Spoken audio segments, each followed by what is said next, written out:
Madden Benz Unfiltered after a Steelers loss. They go to Indianapolis and drop a 27-24 contest to the Colts when just about everybody in Pittsburgh was assuming that they would stay unbeaten. Not the case, and we've seen this act a million times before from Tomlin teams where they have the momentum, everything's going in the right direction, and then they go on the road to play what is perceived to be a lesser team, and they walk away with a loss.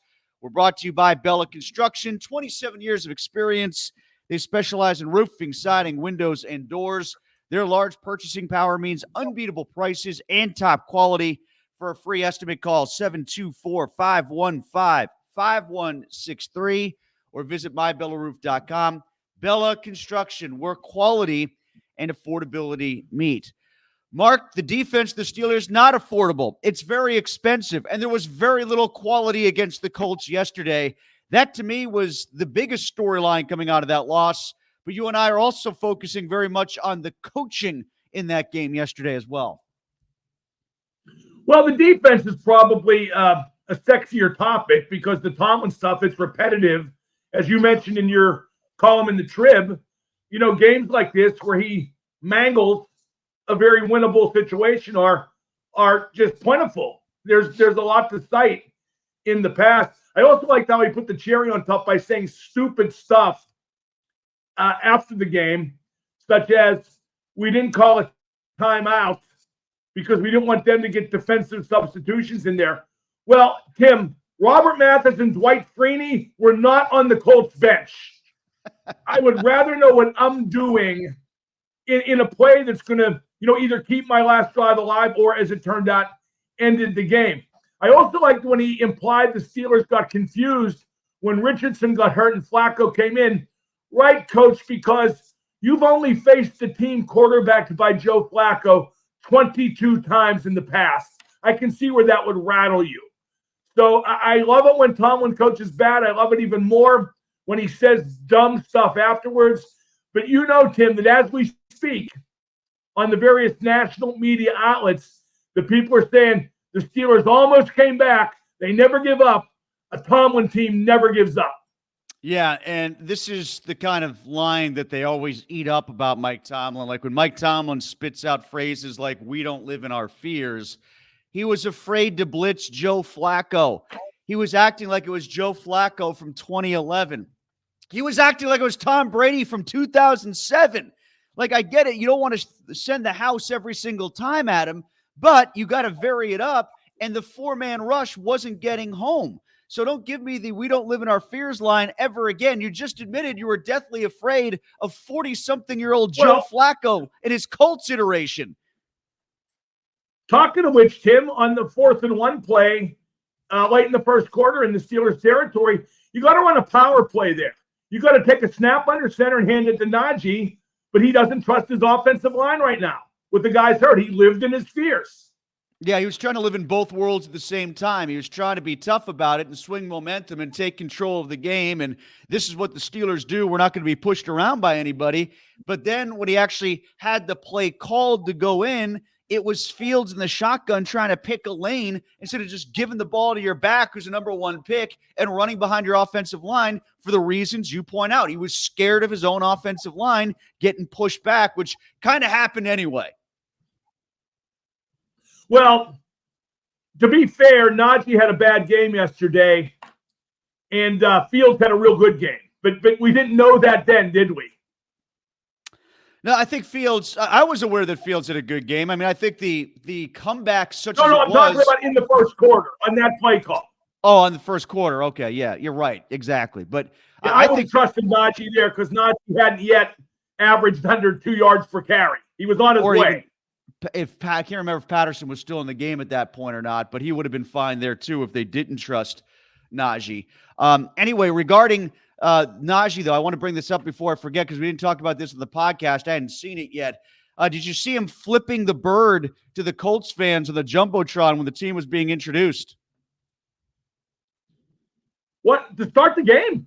To start the game, like they had a shot of the Steelers as they were being introduced, and underneath it, it was imploring the crowd to get loud. I think the exact phrase was, let them hear it. And when Najee saw that, he's standing behind or right next to Russell Wilson, and he flips the double bird, and Zaire Franklin the linebacker for the Colts saw it afterwards and said, the kid is soft. Number 84 runs harder. I don't think Najee runs soft at all. No, I think flipping that the was double an exaggeration on camera, ill-advised. Yeah, exactly, especially with the way the run game is going. And that, to me, is one of the constant storylines through the first 4 games so far, Mark, is this run game that was supposed to be revolutionized under Arthur Smith is really pedestrian. And if they don't have a big advantage late where they can lean into the run and lean on teams by running out the clock as they did with LA, it's kind of impotent, to be quite frank. It's a 3.5 yard per carry rush attack. To me, the offense is the same as it was under Canada, but with more tight ends. And Fields did have a good game yesterday, and I give him credit because he rallied the team. My big question about him is whether he can catch up in a situation where the other team knows he has to throw. And he did a pretty good job in that context yesterday, Tim. But the power running game just is not there. Pickens had a decent game. I don't know. I mean, I tend to blame the defense a lot more for yesterday. The defense was very good in the first 3 games. It was crap yesterday. And where was TJ Watt? Because, Tim, he doesn't get the credit he deserves. And I really think he should get the credit he deserves, even if he's invisible like he was all day yesterday. And my thing I'm wondering now about that and the way he's, been mediocre this year, except for the first game where most of his great plays got chalked off because of penalty. Should he be moving around the field more? Is he too predictable where he's rushing from? You see that stat where he gets chipped and doubled more than anybody. Well, move him around the field then. Garrett moves around the field. Parsons moves around the field. Why doesn't Watt move around the field? Yeah, and I don't know how much of that is his preference/demand that he doesn't. I mean, that's a question for Terrell Austin or for Watt himself. But like you said, Braden Smith was playing banged up. They didn't take advantage of that. They didn't take advantage of a center where, why not loop TJ Watt inside like you do Nick Herbig from time to time, as we saw in the preseason. You could do that. That center is the first time he made a start. Ryan Kelly, their starting center, was on the bench. He was injured. I would have thought that Ogunjobi and Cam Hayward and Keanu Benton would have eaten that guy alive with the way that those 3 are talked about. That didn't happen. Jonathan Taylor had a real nice start to the game. And then, as we talked about on many occasions, Flacco was not bothered by the 4-man rush that they had. Yeah, no question. The defense was great the first 3 games, soiled the bed yesterday. And if the defense is the highest paid in the league, like it is, if it's supposed to be elite, which we always hear, you can't take days off. You have to be great every week. There's some things from yesterday's game, Tim, I just write off to it was going to happen sooner or later. Like Fields fumble and Pickett's fumble.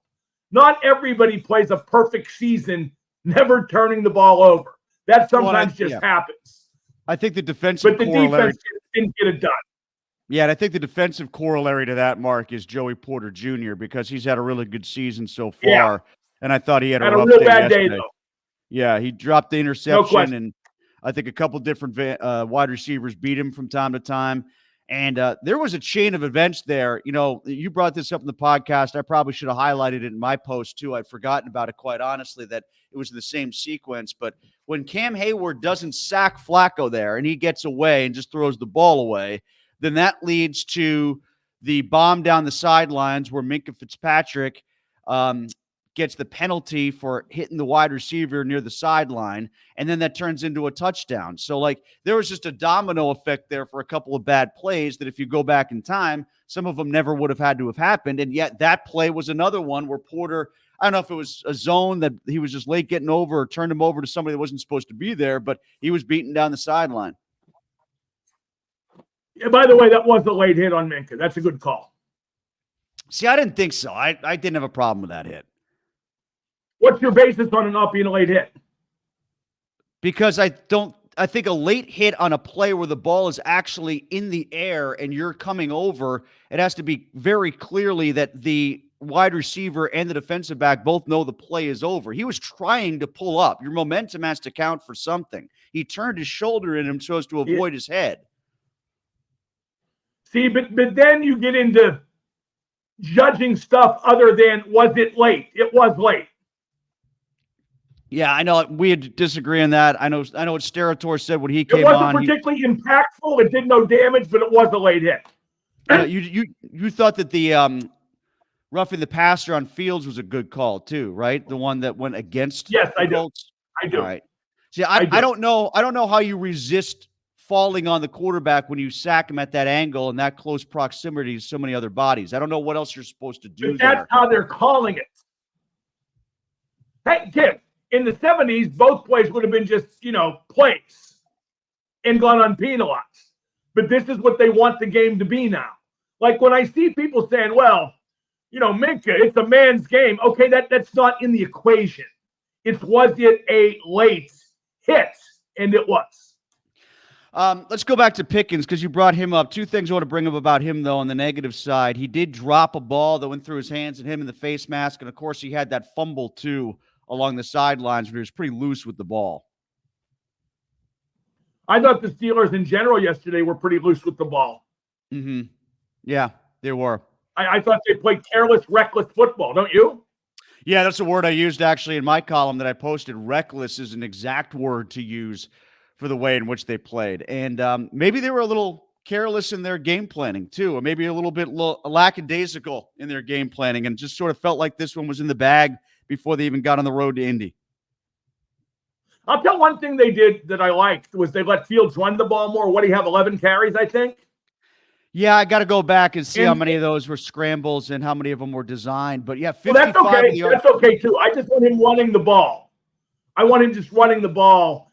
And don't just have him do it when they got to catch up. Have him do it to get a lead too. Like that is his biggest strength. No athlete ever prospered by playing away from his biggest strength. So you want him starting again against Dallas then? I don't care. I mean, to me, it's still 6 to 1, half a dozen of the other. Cavalli just said somewhere that he still thinks that Tomlin doesn't totally trust Justin Fields, and that would not surprise me.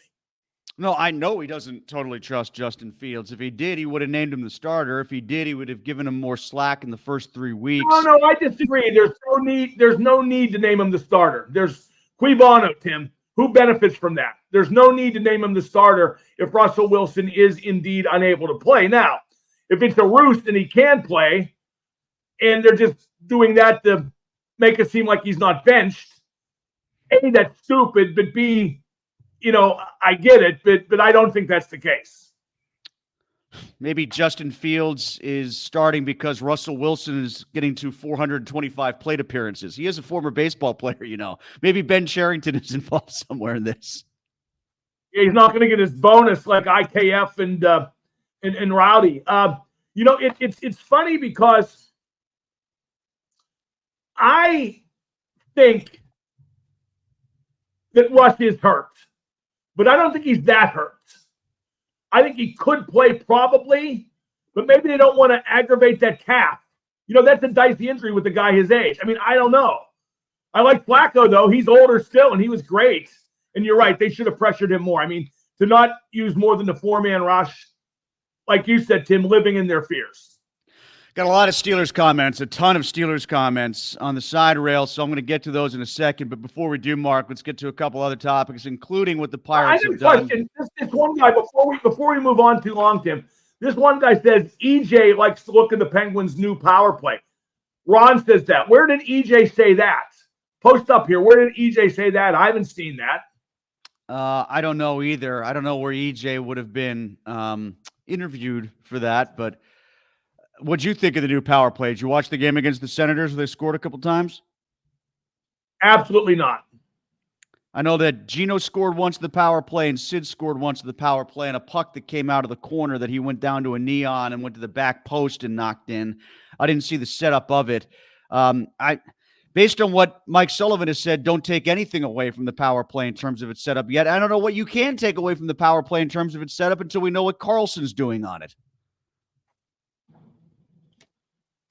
I didn't see it, Tim. I got to be honest. I have never been less interested in Penguins preseason. I'm not interested in anything. I should have quit when I had the chance. What gets you interested, Mark, in the preseason, actually turning into the regular season? I mean, one thing that got me interested is they didn't even play a game because they couldn't get on the plane to get to Detroit. Did you hear about that story? Yeah, and then they rescheduled it for tonight, which means they're playing like 3 or 4 exhibition games in 4 or 5 nights. Yeah, right, exactly. They're getting a regular season schedule like near the Olympics or something for the preseason because of this. That's okay, because you've just been wheeling to Detroit tonight, which I haven't seen the roster, but I would if I were them. Yeah, you could always take a bus to Detroit, that's for sure. You don't need to fly out there. What about the Pirates thing and what they're doing with their roster shenanigans? I guess, well, is it roster shenanigans or more lineup shenanigans? I guess with Rowdy, it is roster, and with IKF, it was lineup. But he tried to tamp it down. Yeah, but with IKF, IKF kind of acquiesced to not playing, he says, right? Yeah, it was a lot more. Okay, well, let me say this about IKF, okay? He has forever lost my trust. I think he's a moron. Anybody who would turn down $250,000 by way of saying, it's no big deal, let the kids play, is an idiot. Yeah, if it's no big deal, then don't bother putting these things in your contract then if it's no big deal. I didn't get that either. Now, there are some who are saying he's sort of covering for the team because he knows he's going to be back and it's not worth. Why would he cover for the team? Why would he cover for the team? I don't know. I wouldn't. Okay, I wouldn't. But the narrative is that his contract runs through next year, right? Yes. Okay, so he's going to be on the team and get that money regardless next year, right? So there's no reason to cover for them. If he was going to be a free agent and desperate to re-sign with the Pirates, that'd be where you might cover, but maybe not because he's a good enough player where he would get other offers. Yeah, and he probably, I would guess, he might not even be here by the end of the year. You know, he might be here to start, and then, So Tim, I retreat to my original position, which is he's a moron. I wouldn't have so graciously declined. If I was in the lineup for not Tim, I would have grabbed the bat and just run to the plate in the first inning. I would have tried to get all my at-bats inside of I just kept running up to the plate. Like Bugs Bunny, keep running around, keep coming back against the Gas House Gorillas. Exactly like Bugs Bunny. And hit Lavero Piguero in the head. Right. Wham-a-homa! Wham-a-homa! Let's get to some comments here. Oh, very quickly, what did you think of Skeens before he got pulled? Those are 2 pretty exciting innings for September baseball for the Pirates. I would have liked to see a little bit more, to be honest with you. Yeah, he struck out Soto and Judge. Why did he only pitch 2 innings? 160, I think, in the majors was the magic number they were trying. I mean, I don't know what the difference is between 159 and 163 versus, you're about 160. He warmed up, he pitched, he was cruising. You could have gotten at least 1 or 2 more innings, but I know you got to get Mike Burrows in there to get him a taste or whatever. Well, it doesn't matter because of where the team was at. You know what the shame is, and you pointed this out on the podcast, Tim. If they had held the lead when Skeens left the game every time, he would have wound up 16-1.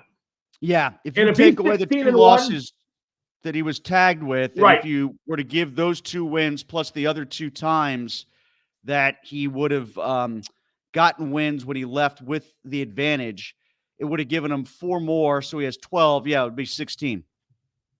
16-1. Well, that stands out. What about the 3 losses? He has 3 losses, though, right? Yeah, it's 3 losses, but the only one where he left with a losing deficit and got tagged with it was that Dodger game. The other times he got the loss. Right. He left twice when guys were on base that ultimately tagged him with the loss. Correct? Yeah, and I think those losses were with 2 wins. What I probably should have put a caveat in is if they won the games with 2 runs or more. That's what they all 4 of the time. The 3 times he lost, he came off the mound either winning or the team only scored 2 runs in his benefit. So there were 4 very winnable games. Well, the point is, if he was 16-1, he wins the Cy Young. Right, exactly. Let alone Rookie of the Year, which regardless of when he got called to the majors, he wins the Cy Young for sure. Right. All right, let's get to some comments here from Eric. What about that elite defense? I wonder if TJ Watt will get the recognition he deserves for being completely invisible in Indy. 18 years in, and so many in the media continue to guarantee wins when Tomlin, year after year, loses games like this. The line that I got on social Hey, media. I thought they would win yesterday. Okay, I thought they would win yesterday, and there's no reason you wouldn't think they would win yesterday. You can't pick a game based on the coach having done this many times before, no matter how many times he's done it before, because you don't know for sure when he's going to do it again. Yeah, one thing I guess you could bank on is the only time he's won 4 in a row, or I take that, but the only time they started with 4 straight wins was 2010 when they went 11-0, and then that fell apart. I wonder if we're getting the same house of cards effect here just a little bit earlier. Like, how do you think they're going to do against Dallas, Mark? I know that they're going to be up potentially 2 of their best defensive players, but they're still going to have to score some points to win this one. This one's going to be in the mid-20s, I would think, like this past game. Well, the under didn't come in this time, Tim, and I'm upset about that. Yeah, I think Dallas is. I think to beat Dallas, you're going to have to score a minimum of 21 points, and that's bare minimum. I think more likely 28. This guy Frank says the Watts are crybabies. Maybe the entire NFL should wear number 90 in his honor this week. Yeah. I don't understand what they're on about in trying to make TJ the underdog. He has never once in his life been the underdog. Not once. Not in Pop Warner, not in high school, not in college, not in pro football. He has never been the underdog. You know what this is starting to remind me of, Tim? I'm getting a Heinz Ward vibe about it. Nobody ever gave me a chance. Dude, you got picked in the 3rd round. That's a chance. Family lineage, recruiting, family lineage in the NFL. Number 1 pick for the Pittsburgh Steelers at outside linebacker out of a Big Ten school. Yeah, I don't think underdog could ever be tagged to TJ Watt. What? Just because he was in the second half of the 1st round, he's an underdog and overlooked? This isn't exactly Tom Brady we're talking about here. Tim, how would Steeler fans feel about TJ Watt if he played for Cleveland and he skipped the NFL awards banquet because he didn't win Defensive Player of the Year? Oh, it'd be called a crybaby. I think he was a whiny crybaby, which is what he is, a whiny crybaby. Brian said, how did the elite defense not adjust for the Joe the Statue Flacco? Running nothing but 4-man pressure on someone that cannot move is just criminal coaching. Yeah, I agree. I don't know what they were thinking. And the note that they were confused because Flacco replaced Richardson. Like I said, Tomlin has coached against Flacco at quarterback 22 previous games. How could he be confused? Yeah, he argued both sides of the fence there, Mark. He said, hey, we've seen Flacco a number of times before. That's how we knew to not blitz. Well, okay, then how were you so surprised by him, and why was it such a big deal that he came in the middle of the game? Him coming in the middle of the game actually simplifies things to a degree because you know he's never going to run. That's like Adam Archuleta on the broadcast pointed out. One big play that TJ did make was he tackled tackled the running back in the backfield because Flacco was in there operating a read option. And Archuleta was laughing at it like, why even bother with the read option because Flacco isn't going to run? So, it actually simplified things, and yet the Steelers acted like they were confused by it, which is comical to me. I just think they played a bad game on defense, period. And a lot of their guys were disappointing on D. Porter had a rare bad game. Watt was invisible. Keanu Benton, this one guy, Aaron's criticizing Keanu Benton. I agree. It's tough to tell when you watch the network feed, but you never hear his name. Yeah, I mean, he's one of these guys that we just keep talking into being very good because we liked his potential initially, but I'm still waiting for the potential to really mesh what the production is. Yeah, no question. Michael says there is no 4th and 1 if Tomlin throws the challenge flag. The PA announcer said it was 4th down before the ball was even placed. Investigate that. Well, okay, I'll open up a criminal investigation. Yeah, I'm going to have, I believe, Matlock investigate that. Oh, no, wait, he's dead. No, it's coming back. Matlock is coming back to network TV, Mark. I don't know if you saw that or not. Well, but the original Matlock's dead. Yes, he is. Yeah, right. Now it's was that Andy Griffith? Kathy Bates. Kathy Bates is the new Matlock, I believe. Oh, for God's sake. Yeah, I saw some. Really? Yeah. It's a woman now, and now No, it should be the new Matlock. It should be Ron Howard. He should be Matlock Jr. So wait, what were we saying on the fourth down thing? The fourth down thing. Is he talking about Najee Harris? Well, I thought Najee made it too. It's tough to win a spot review. Well, that's an interpretive call. They're rarely gonna overturn that. That's a little bit. I might have tried it there, but you rarely get it overturned. And it's also the last 2 minutes, so that's a booth review anyway. So I don't even know if that's an appropriate complaint, because that would have to come from the booth in under 2 minutes to begin with. Richard says typical Was Tomlin that under loss. 2 minutes? Yeah, the Najee play, yeah, because the Najee play. You're talking about if it's the fourth down play that I'm talking about, unless he's talking about the fourth. He might be talking about the fourth down. On no, he's talking about the fourth down in the first quarter. Oh, okay. He's talking about the sneak fourth down. All right. I thought he was talking about not calling timeout. Najee appeared to make it the play before. Okay, that's what he's talking about. All right, I got you. That makes more sense then. All right. Yeah, I kind of thought he did too, but did they hurry up on that like they did in Atlanta? I don't even remember if they huddled or not. They like to do that because, again, instead of just going for it, they think they're catching the other team off balance, but whatever. There's also an exchange of catches, Mark, where I thought that they challenged one that they shouldn't have bothered to challenge that the Colts caught, and they didn't challenge one that I thought they could have challenged in their favor that they didn't bother to take a second look at. That was a little, foobarred, in my opinion, as well. Yeah, but those things are always dicey. I hate to criticize too much for those. Michael says, I said, especially the spot one. It's so tough to get a spot overturned. It rarely happens. Yeah. Michael says starting to think ownership is being happy and mediocre 9-8 all the time, or else they wouldn't have brought Tomlin back. Yeah, they're okay. I mean, no, that's not why. That's not why. They bring Tomlin back because Daddy and Granddaddy never fired the coach. That's why they bring Tomlin back. That's the only. It's nothing to do with race. It's nothing to do with being happy at 9-8. If Tomlin went 5-12 5 years in a row, they would bring him back because Daddy and Granddaddy never fired the coach. I'm wondering to what point that would go to. But, I mean, it's not about playoff wins. That's for sure. I mean, this is going to be – if they don't win a playoff game, this is 8 years in a row. It's not about anything. It's not about anything. Once the Steeler coach gets hired, he's the coach as long as he wants to be, no matter what his record is, because that's how the franchise operates. Gary says, which was the more egregious error, the Pickens fumble or the bad snap? The snap stuff is, a fumble happens. It was recklessly holding on to the ball, but the snap stuff is ridiculous.